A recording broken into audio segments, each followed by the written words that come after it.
Hi friends, welcome to Amizhthampoo.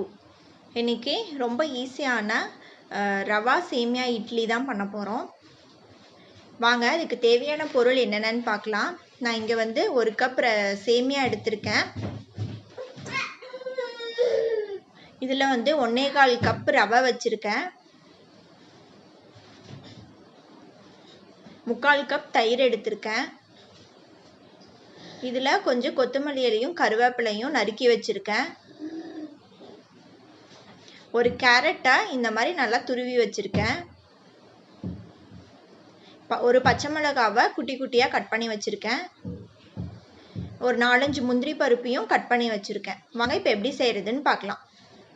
இப்போ நான் அடுப்பில் ஒரு கடாய் வச்சுருக்கேன். அதில் வந்து ஒரு 1/4 ஸ்பூன் அளவுக்கு எண்ணெய் சேர்த்துக்கிறேன்.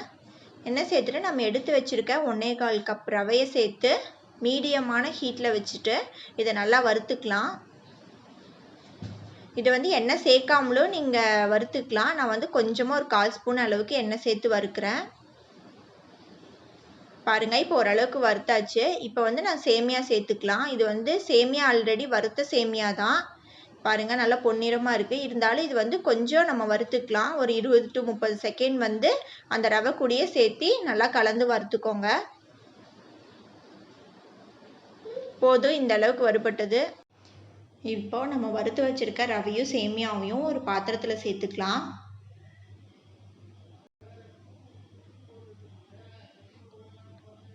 இதில் நம்ம எடுத்து வச்சிருக்க 3/4 கப் அளவுக்கு தயிரும் சேர்த்துக்கலாம்.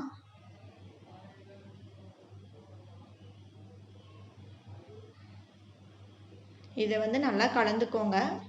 கட்டிகள்லாம் எதுவும் இல்லாத மாதிரி நல்லா கலந்து விட்டுக்கோங்க.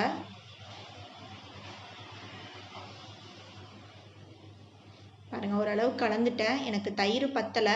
நான் திரும்பவும் வந்து ஒரு 1/4 கப் அளவுக்கு தயிர் சேர்த்துக்கிறேன். அது கூடவே 1 கப் அளவுக்கு தண்ணியும் சேர்த்துக்கிறேன்.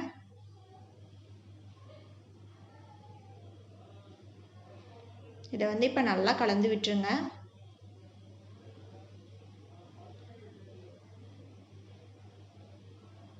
பாருங்கள், இப்போ நல்லா கலந்தாச்சு. இப்போ கரண்டியில் எடுத்தால் இந்த மாதிரி ஊற்றுற பதத்தில் இருக்கணும். இப்போது இட்லிக்கு தேவையான எல்லாத்தையும் நம்ம தாளித்து கொட்டிடலாம். அதுக்கு அடுப்பில் கடாய் வச்சுருக்கேன். அதில் 1 ஸ்பூன் அளவுக்கு எண்ணெய் சேர்த்துக்கோங்க. எண்ணெய் சூடானதும் கொஞ்சமாக கடுகு, உளுந்தப்பருப்பு, கடலைப்பருப்பு சேர்த்து வதக்கிக்கலாம். இப்போ இதில் கட் பண்ணி வச்சுருக்க முந்திரி பருப்பு சேர்த்து பொன்னிறமாக வதக்கிக்கோங்க.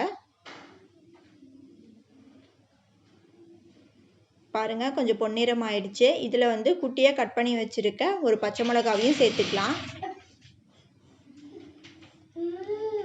இதில் இப்போ துருவி வச்சுருக்க கேரட்டையும் சேர்த்து வதக்கிக்கலாம்.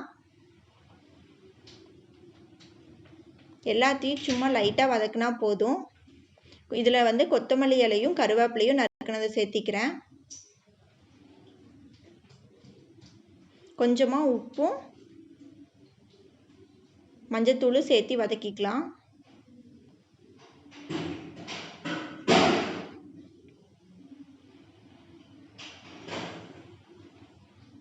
போதும், அவ்வளோதான், ரெடி ஆயிடுச்சு.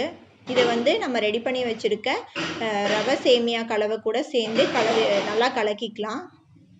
இதை நல்லா கலந்து விட்டுருங்க.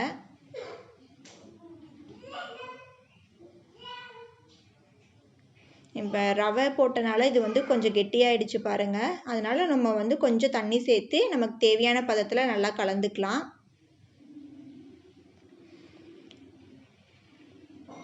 இதில் வந்து இட்லி ஊற்றுறதுக்கு இந்த பதத்தில் நல்லா கலந்துக்கோங்க. இட்லி ஊற்றுறதுக்கு முன்னாடி வந்து சோடா உப்பு ஒரு 1/4 ஸ்பூன் போட்டு கலந்துக்கோங்க. நான் அது வீடியோ பண்ணாமல் விட்டுட்டேன், சாரி. இப்போ இட்லி தட்டில் ஊற்றிடலாம்.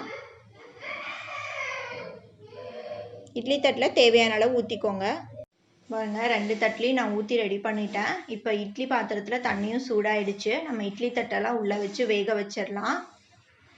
இதை மூடி வச்சு ஒரு 10லேருந்து 12 நிமிஷம் வேக வைங்க. இட்லி ரெடி ஆகிடும்.